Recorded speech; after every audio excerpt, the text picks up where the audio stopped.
Okay, part B. When finding the tension in the line between the tractor and the baggage carts, we're really only concerned with the tractor. Or you could look at it from the point of view of the first baggage cart, but you really only need one side of that equation because the tension is going to be the same in the line all through the length of it. And so for part B, we can look at the tractor. That's where the power is coming from. So that's probably the better thing to look at. The tractor alone has weight pressing downward, of course, and a normal force of the ground pressing upward. Those two cancel each other because the tractor is not moving up or down, or more specifically, it's not accelerating up or down. And you have the tractor's force pulling forward, and then you have the tension in the line pushing or pulling backwards. And we want to find out the balance there. Okay, and then I reproduced that over here. The tractor's force pulling forward is given by 820 T. And so we can say that the summation of all of the forces in the x direction for the tractor is going to be the mass of the tractor times the acceleration, times its acceleration in the x direction.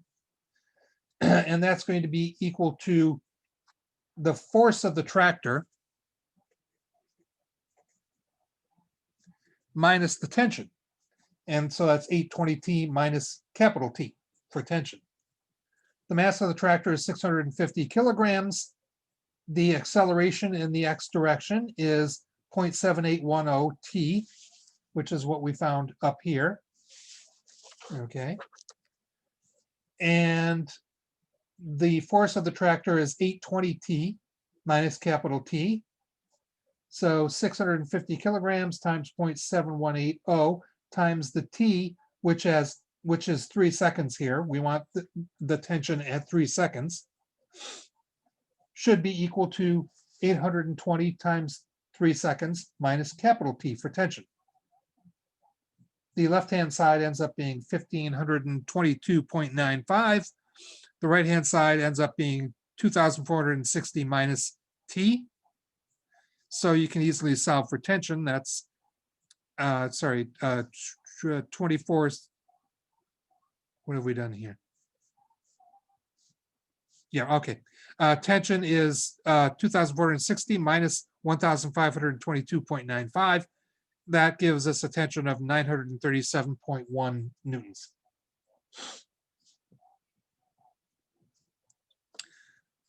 So it's all a matter of just finding the force in, expressing the net force in two different ways and solving for what you don't know.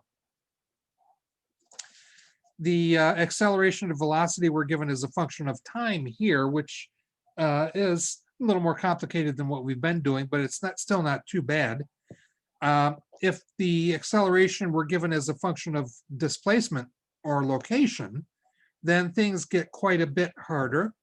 And example 6.9, motion of a projectile fired vertically, gets into some pretty heavy duty math that I don't really think that we have time to dwell on in this class. So I'm sure you're disappointed to say that, to hear that I'm going to skip that for now anyway.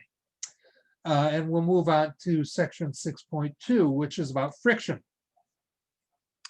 And a lot of the calculations that we've done so far, we've said ignore friction or frictionless or perfectly smooth, meaning ignore friction, because that makes things simpler. It is, in some examples, we have said, oh, friction is this much. And what that means is you just subtract that much from the force that's pulling forward. And then you go on about your calculations. But it's probably about time that we should have a closer look at what friction is and what its origin is and what are the different types of friction and finding out the limits of friction and things like that. So some of these things we've already heard, but it wouldn't hurt to have a bit of a review. Friction, first of all, is a force that resists motion or potential motion, because there are a couple of different types of friction. And if an item is sitting still, then it has a certain friction with the surface that it's sitting on. And if you want to move that item horizontally across the surface, then you're going to have to apply a certain amount of force. If you apply less than that certain amount of force, then the object is not going to move. And so the friction is sort of resisting potential motion in that case, rather than actual motion. But even if you apply enough force to make the object move, there's still going to be some friction that's resisting the actual movement of the object. The direction of, since it's resisting motion, it follows pretty logically that the direction of friction will always be opposite to the direction of motion or potential motion. So if you're pushing in one direction, the friction will be pushing in the opposite direction, whether the object moves or not. It's caused by the interactions of surfaces of bodies that are in contact with each other. It does require direct contact for it to be true friction. And it's caused essentially by the roughnesses of the two surfaces. And so that's one of the big factors here. How rough are the surfaces that we're trying to get to move relative to one another? If you have, say, a piece of metal, a smooth piece of metal, and you're trying to move it along another smooth piece of metal, you know, like say two brass keys relative to each other, they move back and forth over each other pretty easily because the surfaces of the metal are pretty smooth. If you have two pieces of sandpaper and you're trying to slide them along against each other with the rough sides facing each other, obviously you're going to have a relatively hard time doing that because the surfaces are very rough. And so they don't slide easily over one another.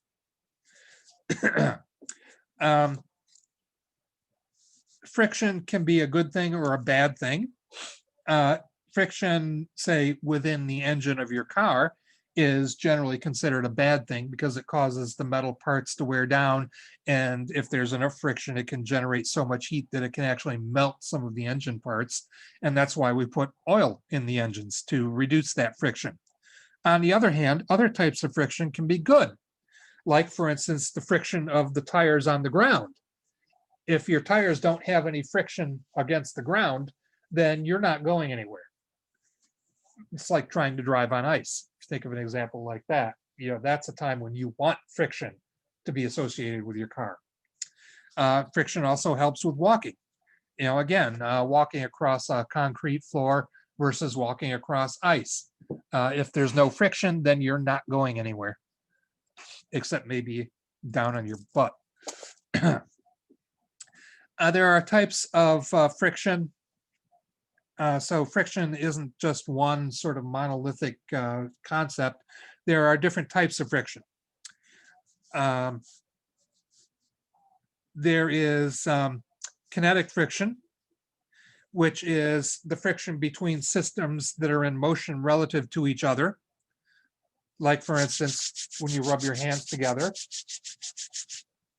that creates a certain amount of friction. And there is, basically, that's kinetic friction because they're in motion relative to each other. There's also static friction that's between objects that are not in motion relative to each other, but there's still a certain amount of friction. So, you know, if you press your hands together and you try to slide them relative to each other, it takes a certain amount of effort to get them to start sliding. Well, before they start sliding, that's static friction that's being experienced between your hands. Once they start moving, that becomes kinetic friction. So one type of friction can turn into another type of friction depending on what's happening. As it turns out, static friction is in almost every case greater than kinetic friction. Again, you can see that with the case of your hands. If you press your hands together tightly and try to get them to slide relative to one another, you notice it takes a bit of a push to get them moving, but once they're moving, they tend to keep moving. And that's because when they're sitting still, the amount of friction between them is greater than the friction is once they start moving. Okay. You can think also of the example of trying to push a heavy box across a floor. When you start pushing on the box, at first it's probably not going to move, but then you push harder and it still doesn't move, and you push harder and it still doesn't move, and you push even harder, and finally it starts moving. Well, before it started moving, that was static friction resisting your force pushing the box forward. But once it starts moving, you'll notice that it takes less effort to keep it moving once you actually get it moving, because that's kinetic friction that's taking over at that point. Okay. What you have to do in order to get the box moving in the first place is basically overcome the maximum amount of static friction. Essentially, what happens is as you're pushing that box on the floor, as long as it doesn't move, the amount of static friction that the box is experiencing is exactly equal to the force with which you're pushing the box, except it's in the opposite direction. There is, however, a certain maximum amount of static friction possible between the box and the floor. And the moment your pushing force exceeds that maximum amount of static friction, that's when the box starts to move. So once the box starts to move, that just means your forward force has exceeded the maximum force of static friction pushing back. And at that point, the net force is in the forward direction, and that means that there will be acceleration in the forward direction. And again, once in motion, kinetic friction takes over. And since kinetic friction is less than static friction, the box is easier to keep in motion than it is to get it in motion in the first place. That kind of comports with the law of inertia anyway. That is, an object that's at rest will tend to remain at rest, and an object that's in motion will tend to remain in motion. Friction is more or less independent of the speeds with which objects are moving relative to one another, at small speeds anyway. And the cause of the friction ultimately is the roughness of the surfaces that are in contact with each other. So again, if you have very rough surfaces like, say, sandpaper, and one surface looks like this and the other surface looks like this, and you try to slide them along while touching each other. I've drawn them a little bit apart here, but imagine them actually touching each other and trying to slide them in opposite directions relative to each other.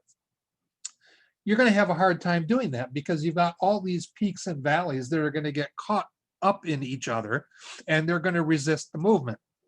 And in order to get these objects to move relative to each other, you're essentially going to have to not only push, but lift one object relative to another so that these peaks and valleys can kind of jump over each other.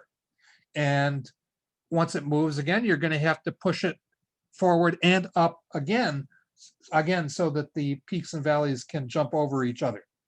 And that is a process that requires a great deal of force to accomplish. On the other hand, if you have a relatively smooth surface, you have very little friction because the peaks and valleys, what there are of them anyway, are not very big. And it takes very little force to get them to jump over each other. As it turns out, all surfaces have some roughness. It really depends on what scale you're looking at. You may have something like, a metal surface, like this, where it looks perfectly smooth to us, but if you put it under a microscope, now suddenly you can see that there are all kinds of little peaks and valleys here and there. So it's a question of scale, really. So things that have large scale roughness, like say sandpaper, will tend to have very high friction, and things that have only small scale roughness, like smooth metal or glass or things like that, will tend to have very little friction. But all surfaces do have some roughness. There's no such thing as a perfectly smooth surface. You can reduce the friction several ways, particularly if you're experiencing static friction. you can reduce the friction by decreasing the mass of the top surface. So, imagine trying to push a box that weighs 50 kilograms across the floor versus a box that weighs 100 kilograms across the floor. Obviously, it's going to take more force to get the 100-kilogram box moving than it does to take the 50-kilogram box moving. You could smooth out one or both surfaces, for instance, by sanding. The kind of ironic thing about sandpaper is that it has a very rough surface of its own, but it's very good at smoothing down other surfaces. So you sand surfaces down like two rough pieces of wood that may not move very well relative to each other, but you take a sandpaper and sand them down nice and smooth. Now they slide very easily over each other. You could try adding some kind of medium between the surfaces. In other words, something like oil or even water. By coming between the surfaces, it can have the effect of kind of allowing the upper surface to float a little bit above the lower surface, and that can help with getting the peaks and valleys to jump over each other. So that's another way to do it. Let's see, friction can also depend to some extent on the nature of the materials in the adjoining surfaces, because what we're looking at here with the roughness of the surface, that's sort of a purely physical phenomenon. But in some types of friction at some levels, there is also a chemical nature or chemical element involved in friction. That is, if the chemical substances that the two surfaces are made of are strongly attracted to one another, then you'll have a lot of friction. If the chemical substances that the two surfaces are made out of are not attracted to each other or even repel each other, then you will have very little friction. Okay. When you get into the details of friction, it actually can become pretty complicated. So we're going to kind of, stay on the surface here. Looking at static friction, in order to calculate the magnitude of static friction, what you need would be, first of all, something that's known as the coefficient of static friction, and also the magnitude of the normal force. The coefficient of static friction is written as mu sub s, that is the Greek letter mu, their equivalent of a lowercase m, which is the letter that looks like a U with a tail on the front of it. That's known as the coefficient of static friction, and it's based on the materials that the two surfaces in contact are made out of. And there are values listed in a table in the textbook, and it gives values like, for instance, I think rubber versus concrete is a fairly high value, whereas something like glass versus glass is a relatively low value. The coefficient of static friction is actually just a unitless number. It gives kind of like a proportionality constant between the force of static friction and the normal force. Okay.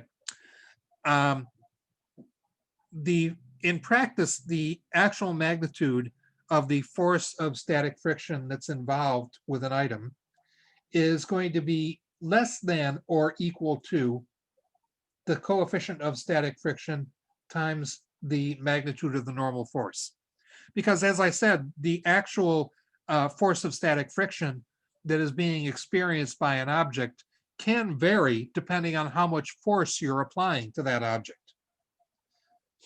So up to a certain limit, the actual force of static friction that's being exerted on an object will be equal to the force with which you're pushing it.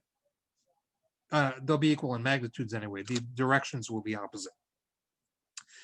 And the maximum value possible for static friction is what you get when you set the F sub s equal to the coefficient of static friction times the normal force.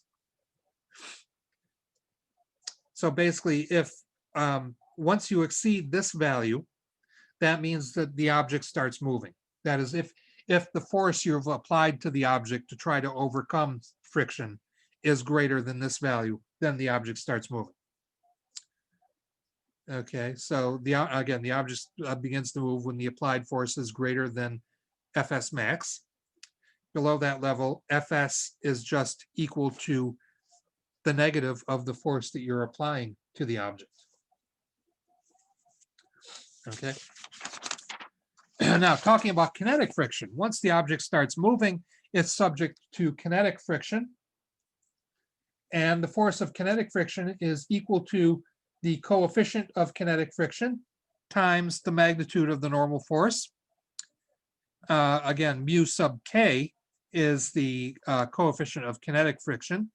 That is, in almost every case, less than the coefficient of static friction, as you'll see if you look at the table in the textbook. The coefficient of kinetic friction is also a unitless number. The units for the force of kinetic friction and static friction as well would be newtons, because the normal force would have units of newtons, and the coefficients of static and kinetic friction are just unitless numbers. So you're just multiplying the normal force and its units by a number, and you end up with the same units. Okay, so as with any other force, the unit here would be newtons. Whenever this equation is true, then friction is said to be behaving simply. Simple friction is the only kind that we're going to be studying here, because the complicated types of friction get pretty complicated, and we don't really have the time or the sort of intention to do that. So we'll stick with simple friction.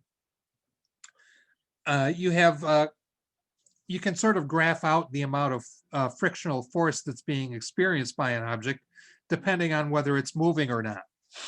We have potential motion, in which case you've got, say, pushing a box across the floor again.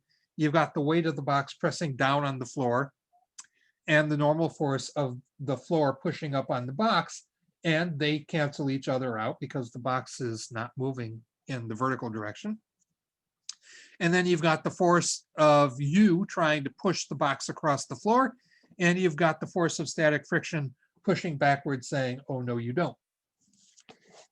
And as it turns out, you can graph this out, and it turns out that if you graph the applied force, that's capital F down here on the x-axis, versus the force of static or kinetic friction, whichever one applies, at first, up until the point the box starts moving, you get a straight line with a slope of 1. That is, the force of static friction is equal to the applied force.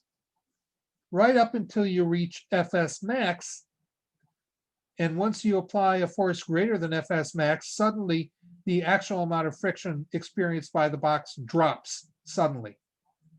And that's because once the box starts moving, it is now subject to the force of kinetic friction, which is smaller than the force of static friction. So that's why the amount of force on the box drops and kind of levels off. So, and this is given by the second diagram here. Once the box starts to move, you'll have your force pushing the box forward, and you'll have the force of kinetic friction pushing backwards. Okay. Kinetic friction instead of static friction. And since, again, actually I already mentioned this, but since the maximum force of static friction is greater than the force of kinetic friction, it's also true that the coefficient of static friction must be greater than the coefficient of kinetic friction. And that, oh, that table is on page 284, if you want to look at it. So just as a quick example, pushing a wooden crate on a dry concrete floor. If the mass of the crate is 100 kilograms and the floor is level, we can say that the normal force would be equal in magnitude to the weight of the crate, which is mass times gravity, which would be 100 kilograms times 9.8 meters per second squared, or in other words, 980 newtons. The coefficient of static friction for wood on dry concrete, that is 0.45. So the maximum force of static friction would be 0.45 times 980 kilograms, or 440 newtons. The coefficient of kinetic friction for wood on dry concrete is 0.30. So the force of kinetic friction would be 0.30 times 980 newtons, which is 290 newtons. So in other words, as we said, Fs max is almost always greater than Fk. Okay, I think that's enough. I'm going to pick up there on the next segment of the video. So we'll stop for now and I'll be right back.